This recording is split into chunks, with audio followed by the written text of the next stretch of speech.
Bonjour tout le monde, moi c'est Otis Moboto de la ferme Merci Richard. La vidéo du jour est en lien avec la problématique que vous avez déjà l'habitude d'entendre ici à la ferme Merci Richard. Justement, quel est le nom de ces serpents? Vous voyez la longueur. Maintenant, donc, c'est un serpent que vous avez déjà vu et que nous avions déjà vu précédemment quand on avait retiré les pièges. Maintenant, l'objectif de notre vidéo n'est pas ça. L'objectif du jour, c'est vraiment en lien avec la compréhension des difficultés que vous pouvez rencontrer dans vos fermes. Parce que ici, ce serpent, c'est un serpent qui nous a déjà fait beaucoup de mal ici et que notre employé a pu trouver hier soir dans la nuit. C'est un serpent qui nous a déjà tué beaucoup de poulets. Nous avions déjà perdu une quarantaine de poulets. Donc, lorsque la poule couvre ses œufs, c'est là où que ce dernier part pour tuer la poule et consommer les œufs. Vous voyez la taille de ce serpent? Vous voyez la taille de ce serpent? Ça peut prendre énormément d'œufs. Vous voyez? Donc, on aura le temps de mesurer ça. Après, on va d'abord aller voir où est-ce qu'on a tué ce serpent. Nous avions déjà perdu une quarantaine de poulets, comme on vous dit tantôt. Et vous voyez que ici, les poules font en moyenne 10 œufs. Vous voyez, là, c'est l'exemple. C'est cette poule qui a permis d'attraper ce poulet parce que lorsqu'elle a ouvert ses œufs, comme vous voyez là, le serpent vient pour essayer de consommer ses œufs parce que le serpent sait que c'est la finalité, ça veut dire qu'il ne va plus pondre. Donc, du coup, il vient donc. Comme la poule, je peux même toucher la poule là. Vous voyez, comme ça, il ne va jamais quitter de là. Donc, qu'est-ce qui se passe avec le serpent? C'est que le serpent finit par mordre la poule, tuer la poule et consommer les œufs. Si vous en avez peut-être 5 poules qui pondent au même moment, comme on avait ici, nous on avait une cinquantaine de poules ici, et finalement, qu'est-ce qui se passe? C'est qu'il va tuer les 5 poules et il va finir par consommer leurs œufs avant de partir. Tout ça à une soirée. Il y avait des hécatombes ici. On arrivait, on trouvait 5 poulets, en fait 5 poules comme ça là, morts, ou bien parfois même 8 et on ne comprenait pas. Et heureusement qu'on s'est vite dit parce qu'on voyait quelque part là, il entrait, ce serpent entrait quelque part là. Et du coup, on a essayé de soulever l'endroit pour que ça soit collé. Qu'est-ce qui se passe maintenant? C'est que parfois, le serpent vient même au niveau du mur, même là, et ça arrive et ça tue les poulets qu'il y avait là. Donc, pour morale de l'histoire, il faut être extrêmement vigilant parce que lorsque nous avions commencé à voir les choses comme ça, on a attiré l'attention des gens qui travaillent ici. Et le courageux, c'est monsieur Michel qui a eu le courage dans la nuit parce que les poules changent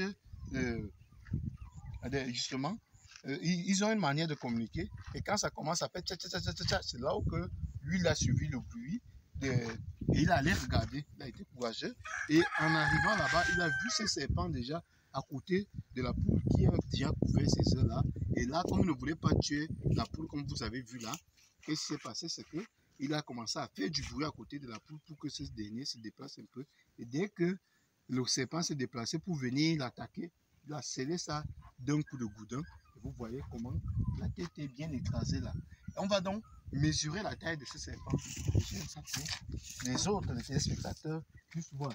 Faites juste attention parce que, comme je l'ai toujours dit dans cette vidéo, c'est que lorsque le serpent a encore sa tête, il faut être extrêmement vigilant. Vous voyez, donc, nous sommes ici à 2,7 mètres. Pour ceux qui ont vu la vidéo précédente du serpent qu'on a attrapé avec les pièges, parce que ce même serpent mange, comme on vous a dit, les œufs de poulet, le manioc, les arachides, et ça prend en grande quantité. Vous voyez donc que nous avions perdu une quarantaine de poulets par un serpent comme celui-ci. Parce que le pire, c'est que lui ne consomme même pas les poulets. Il tue simplement les poules pour avoir leurs œufs, et puis il les laisse comme ça là. Et c'est une perte doublement même. C'est la raison pour laquelle il faut être vigilant, non seulement en termes de protection, comme nous sécurisons nos champs avec les pièges, mais aussi il faut que les gens qui travaillent avec vous, vous ayez la chance aussi, parce que la chance que nous avions ici, c'est que nous avions des personnes qui sont courageuses. Ça veut dire que même dans la nuit, dès qu'ils suivent un bruit bizarre, ils peuvent aller jusqu'à aller être confrontés à un serpent parce que dans la nuit, ce n'est pas comme ça. La tête, lorsque lui, il attaque, il n'est pas comme ça. Sa tête devient plus ou moins plat comme ça. Là, que quand, moi, j'ai déjà vu ça une fois, mais heureusement que je suis moi-même aussi courageux. Donc, Du coup, j'avais pu tuer le serpent là en ce moment-là. Ce n'était même pas ici, c'était même plutôt en journée. On était en train de défricher là où il y a à côté du champ d'arachide. On avait vu un serpent comme celui-ci. Il essayait justement de nous attaquer. Et là, moi, j'avais ma machette. Et lorsqu'il a sorti sa tête comme ça, là, j'ai mis la machette une seule fois et je l'avais tué. Bon, je n'avais pas mesuré la terre en ce moment-là, mais comme quoi pour vous dire qu'il faut faire très attention avec ce genre de choses. Non seulement ça détruit beaucoup de plantes, mais aussi ça vient même, imaginez même, ça peut même mordre les gens sur place. C'est la raison pour laquelle, regardez comment nous avions, c'est bien défriché, vous voyez. Pour tout ça, malgré que ça soit propre, vous allez toujours être confronté aux serpents qui vont venir parce que lorsque ces serpents savent qu'il y a de quoi se nourrir, ils vont aller jusqu'au don. Beaucoup de sécurité, beaucoup d'éclairage, beaucoup de lumière, ça pourrait peut-être aider, mais même la lumière ne va pas empêcher à ce que ces serpents viennent vers vous. Même la propreté ne va pas faire en sorte que ces serpents ne viennent pas chez vous. Il faut simplement être vigilant. Il faut bien dire aux gens qui travaillent pour vous de garder un œil pour ce type de choses parce que surtout le pire serait quand si le camp était peut-être sale. Là, ce serait le pire. Mais lorsqu'au moins les gens peuvent voir le serpent, ils peuvent facilement le tuer. Et surtout pour toute personne qui se lance dans ce type d'activité, vous pouvez peut-être, c'est ça la distance. C'est pour ça que moi ici, s'il y a un conseil à donner à toute personne qui se trouverait ailleurs, que ce soit la diaspora, que ce soit les gens qui vivent aux environs du Cameroun, ou bien non seulement ça peut être même au Cameroun, dans les villes, à l'extérieur de leur village, si je puisse m'exprimer ainsi, de faire attention. Lorsque vous vous lancez dans ce type d'activité, il faut être fréquent. Ici même, c'est mieux même de venir de temps en temps, constamment même pour voir les choses. Parce que, admettons que vous êtes au téléphone, on vous dit qu'en une semaine ou bien en 2 semaines, vous avez perdu 40 poulets. Vous allez penser que peut-être que vos ouvriers ou bien vos employés sont en train de vous faire quelque chose qui n'est pas bien, alors que c'est un serpent comme ça qui pourrait être responsable. Alors que, admettons que vous êtes là vous-même, vous allez constater les choses vous-même et ainsi vous allez prendre les dispositions, les précautions qu'il faut pour que cela n'arrive plus. Et dis donc que vous allez vous organiser avec ce type de projet et être extrêmement loin sans venir, croyez-moi, ça va être difficile. Il y aura le vol des gens, il y aura les vols de tout le monde. Maintenant, il y aura aussi les cas comme ça là auxquels vous ne pourrez pas faire face. Et les cas comme ça là, admettons que vous avez peut-être les poules, bon, les pondeuses comme nous avions eu ici à la ferme ici Richard, ce n'était pas les poulets sauvages comme il est question maintenant parce que les poules sauvages, elles ont tendance à couvrir leurs œufs eux-mêmes. Les pondeuses, ce n'est pas le cas, c'est qu'on prend, on retire les œufs pour aller mettre dans les couveaux. Donc, nous, on a eu ça ici, mais on a perdu beaucoup d'œufs, on ne comprenait pas. Et finalement, on s'est rendu compte que c'était le serpent, comme celui-ci, qui faisait ce travail-là, par le biais, justement, des caméras en ce moment-là. Que nous avions donc pu prendre les dispositions pour tuer le serpent à l'époque. Et on a commencé à avoir le fruit de notre travail parce qu'on pouvait commercialiser ceux-là. Mais ici, c'était les poulets sauvages. Et vous voyez que ça peut être dangereux pour les poulets sauvages. Nous avions une cinquantaine, il nous reste peut-être une dizaine. Et avec, à l'aide, pourtant ça se multiplie très vite. Parce que celui-ci couvre peut-être, cette poule couvre peut-être même une dizaine d'œufs. Et vous voyez donc, lorsqu'elle va casser ses œufs pour avoir les poussins, vous allez vous rendre compte qu'il y a peut-être 10 poussins. Et lorsque, comme ici, c'est bien sécurisé, vous allez avoir de 10 peut-être à 20 poulets d'un coup. Et admettons que vous avez 5 qui font ça, vous allez facilement avoir 50. Et c'est comme ça que peut-être quelques mois plus tard, le même process commence. Et lorsque vous avez un serpent qui connaît déjà qu'il y a les poules comme ça là, qu'est-ce qui va se passer? C'est que vous n'aurez pas, vous allez même perdre ces poules.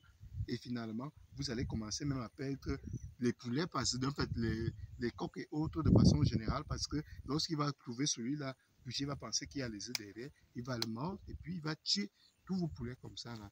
Donc, ici, on tenait vraiment à vous dire que pour toute personne qui se lance dans ce type d'activité, prenez les dispositions qu'il faut et surtout le projet ne se fait pas étant loin. Il faut parfois être sur place pour comprendre les réalités du terrain.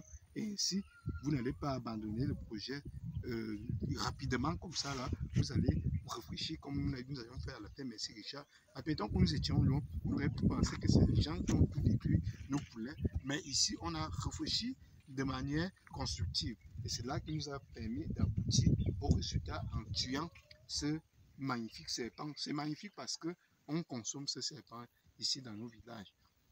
Mais c'est terrible pour nous parce que ça tue nos poulets et ça nous empêche d'évoluer comme il faut parce que les poulets là, on peut les commercialiser ici au village. Un poulet comme ça là, c'est vers les 5000 francs CFA. Vous voyez, donc c'est même généralement c'est plus cher que le poulet de chair que nous élevons ici parce que et depuis c'est que c'est pas coûteux. Les poulets comme ça, on ne les donne pas à manger, on ne les donne pas à boire, ils se débrouillent seuls et puis se développent seuls et c'est comme ça.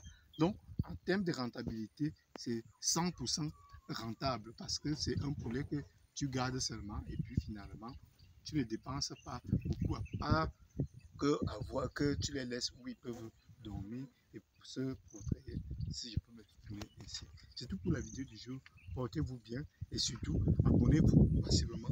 Et un grand merci à tous les abonnés qui sont déjà là. On espère que nous allons être nombreux dans cette aventure parce que vous savez qu'ici, on ne vous parle que de ce qui se passe ici, pas des choses qu'on tirerait des livres ou bien qu'on écouterait d'ailleurs. C'est vraiment la réalité du terrain pour toute personne qui aimerait se lancer. Voilà, suivez-nous et vous verrez tous les pièges,